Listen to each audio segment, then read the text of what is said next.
And now a highlight from Animal Radio on iHeartRadio. You're listening to Animal Radio. It is Animal Radio, celebrating the connection with our pets. And when you think of the sea voyages of the early days, and you think about the animals that are on board those, you might think of parrots. I would think of parrots like... The pirates have parrots on their shoulders, yes, of course.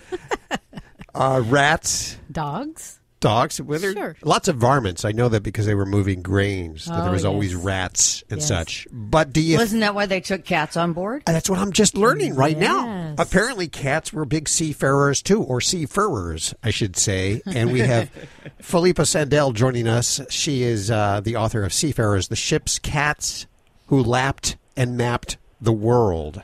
And she's joining us from somewhere in down under, I believe. Where are you? I'm at Bondi Beach in Sydney, Australia. Bondi Beach in Sydney, Australia. Sounds beautiful. It's very early there this morning, and I appreciate you waking up earlier. Tell us a little bit about the book and what sparked your interest in it. Well, I have to say that it's one of those books that's been a long time coming. Some years ago, I was chatting with a colleague, and she actually did serious books and serious biographies. And we were talking about a man called Matthew Flinders, who circumnavigated Australia in between 1801 and 1803. And he had a ship's cat who did that voyage with him, who was called Trim. And so we were just chatting about Matthew Flinders and Trim, and, and we had a nice conversation, and that was that, and away I went. And then I was walking on the beach not that long after, and suddenly the word seafarers popped into my head. Ooh. I don't know where it came from, but it did. And I couldn't let it go. When you get these ideas and you can't let them go, and I thought, well, I'm just going to have a look and see what there is out there about ship's cats, because I've always liked cats. I've always had a cat. And I was absolutely gobsmacked to discover there's just like a whole world of them, quite famous ones on the internet. But I was more interested in where people retell the stories, but I was more interested in what the stories of the people who sailed with them were. And that's where Seafarers comes from. So this is a story is told from Trim. Is that correct? No, this is, I thought I couldn't take over Trim, so my voyager is Bart, okay. And it's written from his perspective, right? Yes, I thought Bart felt it was time for the seafarer's view of maritime history. Now, Bart is a sea cat himself? Oh, absolutely. Well, that would be the only way to tell us the sea cat story. Yeah. I'm not quite sure he actually ever went to sea, but he's got a lot of opinions about it. Sure. Well, now, what does he think about the whole water thing? Because I understand cats don't like water. Well, he's not big on water. He said we don't do laps, as in, look, we're not going to jump into a pool and go swimming necessarily, but we can swim if we have to.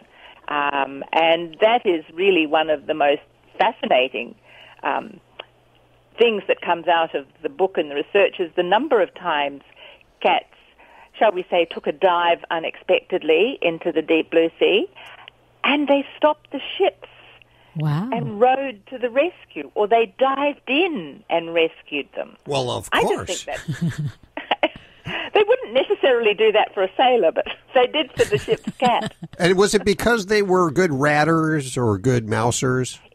Yes, it starts off because they're good. They're good for pest control. And, way back, 3,000 plus years ago, they didn't have the sorts of things we have for pest control. They had cats.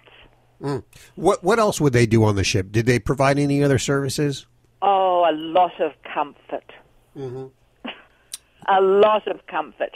I think when you start to look at the photographs, you see, and you read some of the stories, you see that simply having a pet, a cat, was incredibly important for sailors on long voyages, far from home. It was something to talk to, something to sleep on the end of your bed. And then some of the stories in the book also talk about things like the cat who helped catch the flying fish that flew over the side, and other sorts of things like that. I think some of the stories, shall we say, are slightly on the tallish side, but they provided a lot of entertainment. They taught them tricks, so they would jump through hands. They were just good, loyal shipmates, really. It makes perfect sense. I mean, they're low maintenance. You're so right. They're low, as Bart would say, low maintenance. You know, they provide an entire catch and clean-up service when it comes to pest control. So it's not like putting a trap out and then you have to kind of, bait it and then remove the rat and things. They do the whole job. So, they're a complete clean-up service. But also they just look after themselves. They wash themselves. They deal with their own waste. So, no, they would consider themselves extremely low maintenance, modest shipmates. Mm. You said that they would deal with their own waste. How is that?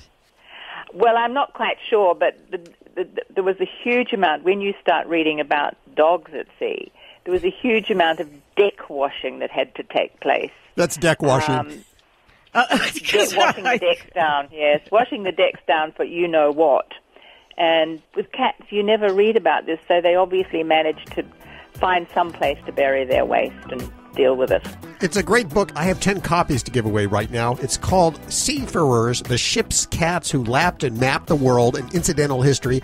If you're not lucky enough to get through, head on over to Amazon.com or your local bookstore and ask for it, okay? Well, I appreciate you spending time with us today. Thank you very much indeed. It's been a fun voyage, I have to say. You're listening to Animal Radio. Visit us at animalradio.com or download the Animal Radio app for iPhone and Android.